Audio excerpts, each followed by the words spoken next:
પણ પરણ્યા પછી જો કદાચ પીવા માંડશે તો શું કરશો એવું જોઈ લેજો. લગ્નના 2 વર્ષ પછી એને કોઈ એનો મિત્ર કહે કે વાઈન તો પીવાય, એમાં કાંઈ નહીં, અને પછી જો એ વાઈન પીએ 2 વર્ષ પછી, કે બિયર પીએ, કે કદાચ કોઈ સોશિયલ ડ્રિંકિંગ કરતા થઈ જાય તો શું કરશો? કાઢી મૂકશો? It's not about what you want. It's more important whether they understand how much to drink, whether they know how to handle themselves after drinking. Non-smoker, yes, I agree with it. Blindly. If possible, choose a non-smoker. If possible, be non-smoker. કારણ કે બહુ જ નુકસાન કરે છે cigarette, શરીરને પણ પરિવારને પણ. સિગરેટ પીનારાના સ્પર્મ કાઉન્ટ્સ ઓછા થઈ જાય છે, મેડિકલી પણ પ્રૂવન છે. સો પ્રોબેબલી, અને બાળકો પણ નબળા હોય છે. Non smoker, yes, I think which is really required in today's world. એમાં કશું ખોટું નથી. પણ અગત્યનું એ છે કે પીએ છે કે નહીં, નોનવેજ ખાય છે કે નહીં. મેં હમણાં જ this question I told you કે શું ખાય છે, શું પીએ છે, એના કરતાં કેવું જીવે છે એ વધુ મહત્વનું છે. એ તમારી લાગણીની કાળજી કરે છે કે નહીં, કે ના મારી વાઈફને નથી ગમતું એટલે એની સાથે હોઉં ત્યારે નોનવેજ નહીં ખાઉં, આટલી જો કાળજી કરી શકતા હોય તો હું માનું છું એને સ્વતંત્રતાથી, આમનો જવાબ છે, એને એની ઇન્ડિપેન્ડન્સથી જીવવાનો અધિકાર છે. કોને શું ભાવે છે, કોણ કેવા વાળ રાખે છે, કોણ કેવા કલર પહેરે છે, આ બધું હું નથી માનતી જિંદગીમાં બહુ મહત્વનું છે. નવા એન્ગેજમેન્ટ થયા હોય, પ્રેમમાં પડ્યા, હમણાં તો હું એટલું બધું ટ્રાવેલ કરું છું, મારી બાજુમાં આવા યંગ છોકરાઓ બેઠા, સ્પીકર અહીંયા રાખે આમ, અને એટલા ધીમેથી વાત કરે ફોન પર, 1 કલાક એ વાત કરે, તમને એમ થાય કે શું એક અક્ષર તમારા કાને પડે, એટલી ધીમે વાત કરે.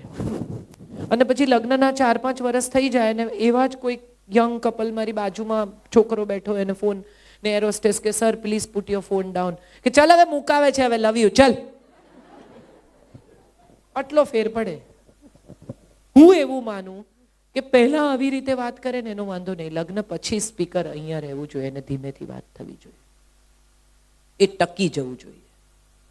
અને ટકાવવાનું કામ કોઈ એક વ્યક્તિનું નથી, બંનેનું છે, ઇક્વલ છે, રિસ્પોન્સિબલ છે, અને બંને જણા એને માટે એટલા જ જવાબદાર છે એવું માનીને બંને એમાં એફર્ટ્સ નાખવાના. આ મ્યુચ્યુઅલ ફંડ છે, શરતો લાગુ.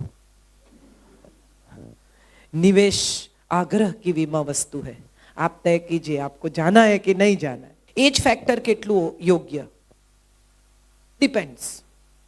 કેટલાક લોકો 25 વર્ષે પણ 5 વર્ષના હોય છે, એની મમ્મીઓ એને મોટા જ નથી થવા દેતી. અને કેટલાક લોકો 5 વર્ષની ઉંમરે એટલા મેચ્યોર હોય કે તમને એમ થાય કે અરે વાહ. Depends. Age factor birth certificate પર લખેલી ઉંમરથી નક્કી નથી થતું. એજ ફેક્ટર બિહેવિયરથી, થિંકિંગ પેટર્નથી, સમજદારીથી નક્કી થાય છે. 16 વર્ષના છોકરાના પપ્પા ગુજરી ગયા હોય અને 25 વર્ષે એણે આખો ધંધો સંભાળી લીધો હોય તો એની ઉંમર 50 વર્ષના માણસ જેવડી હોય. એની પાસે અમુક વસ્તુ એમ કે મને ડિસ્ક નથી આવવું, એનો અર્થ એમ નથી કે મનથી વૃદ્ધ થઈ ગયો છે. એને નથી જવું, એને નથી ગમતું. બોલો 25 વર્ષે ડિસ્કમાં આવવાની ના પાડે, અરે ના પાડે યાર, એને નથી આવવું, તને લઈ જાય છે ને તું ના છે, બેઠો છે. દરેક માણસને આપણી ઈચ્છા પ્રમાણે મોલ્ડ કરવાનો આગ્રહ એ લગ્ન જીવન માટે સૌથી ખતરનાક ચીજ છે. ગોળ વસ્તુને તમે ચોરસ ફ્રેમમાં ફિટ કરવાની કોશિશ કરો ને એટલે ફ્રેમ તૂટી જાય. આ કાયમ યાદ રાખવું. એને બદલે ગોળ વસ્તુ માટે ગોળ ફ્રેમ પસંદ કરવી, બને તો ફ્રેમ કરવી જ નહીં. લગ્નની બહાર નીકળીને તમને એક વાત કહું, નિષ્ફળતા ત્યારે જ નિષ્ફળતા છે જ્યારે તમે એને નિષ્ફળતા તરીકે સ્વીકારો છો. Your attempt has failed, your intelligence has not failed. આ વાત હું માનું છું તમારે યુથે બહુ યાદ રાખવા જેવી છે. તમારો પ્રયાસ નિષ્ફળ થયો છે, તમારો અટેમ્પ્ટ નિષ્ફળ થયો છે. તમે આખા નિષ્ફળ નથી થયા. એ અટેમ્પ્ટ ફરી થઈ જ શકે છે, ભૂલો સુધારીને ફરી થઈ શકે છે. સૌથી મોટી વાત જે લગ્નમાં અગત્યની છે ને એ છે કે કોઈની પણ ભૂલ યાદ નહીં રાખવાની, બેકલોગ ભેગા નહીં રાખવાના.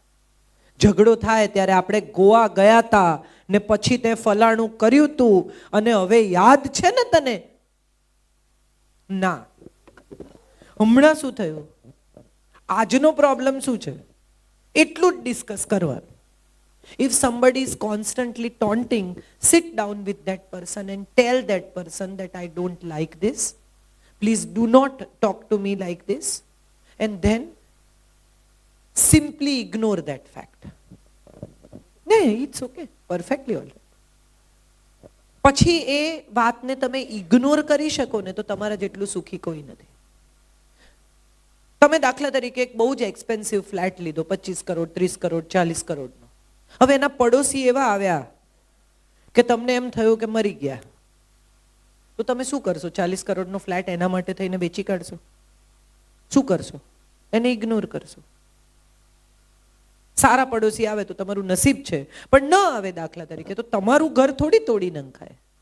કોઈ ઇગ્નોર કર, કોઈ તમને ટોન્ટ કરે એથી તમારી શાંતિ કેમ જોખમાય?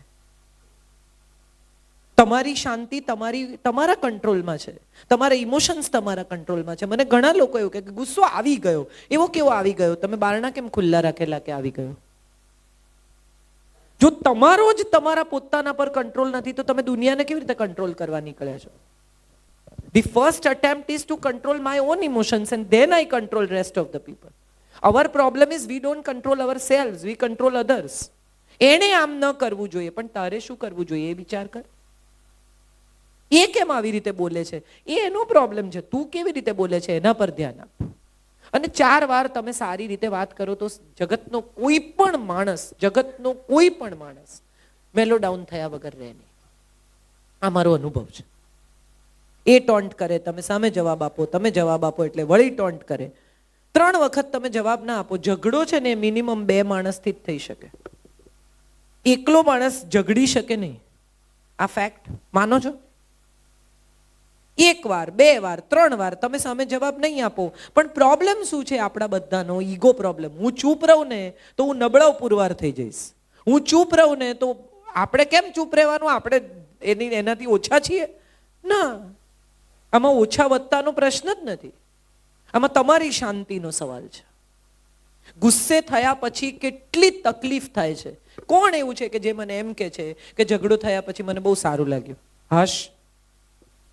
તમે કોઈને પણ, પેરેન્ટ્સને, મિત્રોને, કોઈની પણ સાથે ગાડી ઘસાઈ, તમે ઉતર્યા, ચીસાચીસ કરી, ઝઘડા કર્યા અને તમે પાછા ગાડીમાં બેઠા ને ત્યાં સુધીમાં તમારું આખું માનસિક તંત્ર ખળભળી ગયું છે. By the time you sit down back in your car, your day is gone. Yes or no? So that means why waste your day? Why waste your emotions? Why waste anything which is not required? અને ગાડી તો ઘસાઈ જ ચૂકી છે. હવે ગમે તેટલી ચીસો પાડવાથી એ ત્યાં ને ત્યાં હમણાં તો રિપેર નહીં જ થાય. કોઈ મોડું આવી જ ગયું છે, કોઈકની સાથે ઝઘડો થઈ જ ગયો છે, કોઈકનો પ્રોબ્લેમ થઈ જ ગયો છે, કોકે જે બોલવાનું છે બોલી જ નાખ્યું છે. હું ઘણીવાર મધર્સને કહું છું, યંગ મધર્સના આવા સેશન્સ હોય ને ત્યારે હું ઘણીવાર કહું છું કે 13 વર્ષની દીકરી તમને એમ કે ચૂપ રહે, એટલે તમે એનાથી વધારે મોટા અવાજે કહો તું ચૂપ રહે, તો તમારામાં ને એનામાં કોઈ ફેર નથી. અગત્યનું એ છે કે એ જ્યારે મોટેથી બોલે ત્યારે એને એમ કહેવાનું કે this is not how you speak to your mother, go to your room, calm down, gather yourself, come back, will talk about it. That is the authority. Authority is not being what others make you. Authority is being what you are. If you can be absolute authority on your emotions, કોઈ શું તમને ગુસ્સે કરી જાય? કોઈ નક્કી કરે કે તમે ગુસ્સે થશો કે નહીં? કોઈ નક્કી કરે કે તમે મગજ ગુમાવશો કે નહીં? કોઈ નક્કી કરે કે તમે ઝઘડશો કે નહીં? તમે નક્કી કરો. How can somebody else make you a puppet and make you angry, make you cry, make you feel bad, make you hurt? No. You will decide. And if you are on complete control of yourself, you are the best person in this world because people will love to be with you. કેટલા લોકો તમને dustbin માનીને કચરો નાખી જાય. તમે પણ આ અનુભવ્યું હશે કે તમે જેટલા મિત્રો, કેટલાક તમારા ફ્રેન્ડ્સ એવા હશે કે જે સવારથી કમ્પ્લેન જ કરે. તમે એને ફોન કરો એટલે એની પાસે કમ્પ્લેન સિવાય કંઈ હોય જ નહીં.